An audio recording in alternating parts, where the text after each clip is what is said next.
And this is Ken Kraetzer for Sons of the American Legion Radio covering Army football. We have a chance to talk with Army assistant coach Tucker Waugh.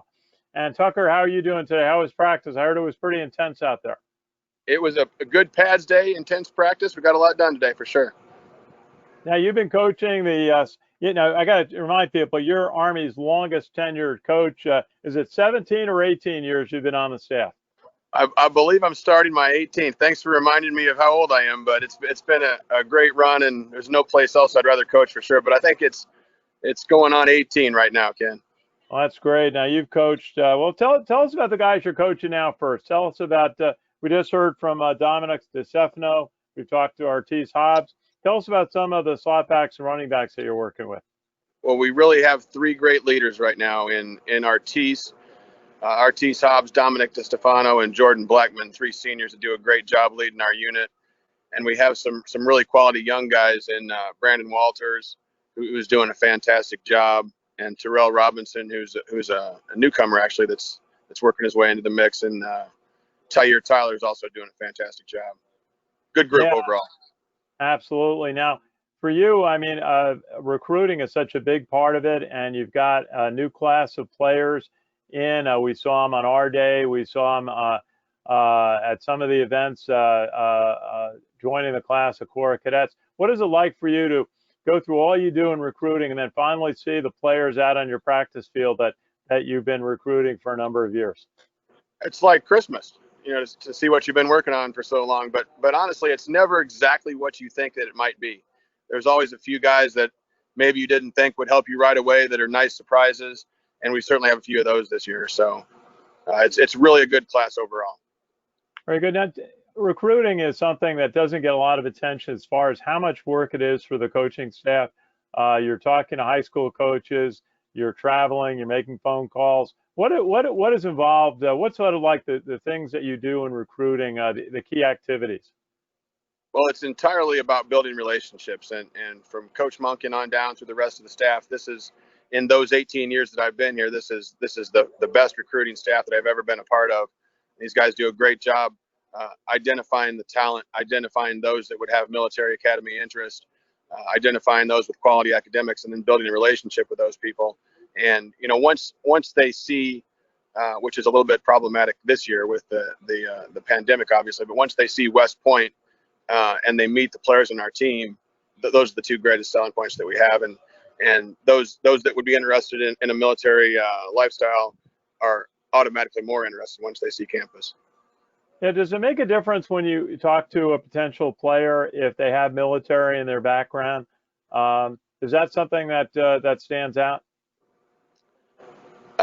Yes and no. We have a lot of guys that have no military experience and are just guys that are driven to excel in the classroom and driven to excel on the football field and every aspect of their life.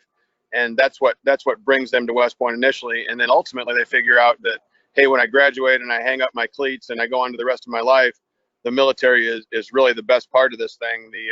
The camaraderie they experience, the different jobs they can have, the experiences that set them up for the civilian sector later on in life. It's ultimately the best part for them. And I just wanted to ask you, I noticed that your father coached at Northwestern for Dennis Green. Tell us a little bit about your family background in coaching. Yeah, so my father just retired from coaching from Shrine University this year after 58 years in coaching. I'm very proud of him. I hope I can make it half that long. And so when I was in my middle school and high school years, he was at Northwestern for Denny Green and Francis Pay, and that was a great experience to be on the sidelines, the water boy, so to speak, of all those Big Ten teams. It's the perfect way for a boy to grow up for sure. And they had some good teams there at Northwestern. Now, tell us a little bit about some of the players that you've coached. We've had a chance to follow quite a few of them, like Ray Maples, and you also coached Colin Mooney a few years before that. Tell us about some of the players that you've coached over the years that have stood out. A lot of great players, a lot of great memories. So a couple of them that are back here. You mentioned Ray Maples, who did a fantastic job as a slot for us here. Mike Beattie was one of my favorite players to coach of all time. And then Colin Mooney, obviously for a long time, was the single season rushing leader. And Randy Pace, one of our find alums in the Houston area had to actually talk me into recruiting Colin because I thought he was too short to play college football. Just shows you exactly how much I know about that. So he turned out to be a great player. Absolutely. Once we did sign him. Absolutely. You've coached some, and you've had some big moments at West Point. Certainly the 2010 team winning the bowl game down in Dallas at SMU, and then the 3 recent years. That's got to be a lot of satisfaction after what had been some lean years before that.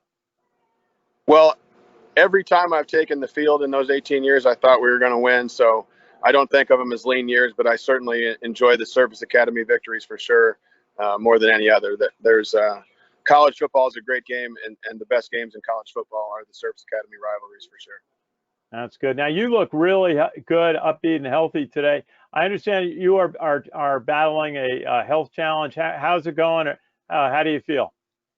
I feel great. I have Parkinson's disease. I'm working on about year 5 or 6 of that, and honestly have the best job in the world to combat that because I'm out here every day with the national champions of toughness who are the best inspiration I could have that keep me going every day for sure. Well, that's very thankful for that.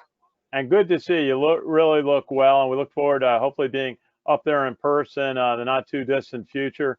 Now, tell us about, you've been dealing with uncertainty, but you got a game in 10 days. Schedule was announced yesterday, Middle Tennessee State. You got a busy September. What is it like to now have a season right in front of you to get set for? It's exciting. Obviously, that's a formidable opponent. But as a coach, what you do is you come out here every day and you say, hey, the things that we need to do to win this game or any game is to get better at the fundamentals that we practice every day. And that's what we worked hard on today at practice. Well, Coach Tucker Waugh, great to talk with you today, and great to see you out there and looking well. And we look forward to following you all season long on this very unusual season during 2020. Nice to see you, Ken. Beat Navy. Absolutely. Tucker Waugh, assistant coach, Slotbacks for the Army football team. And this is Ken Kraetzer for Sons of the American Legion Radio covering Army football.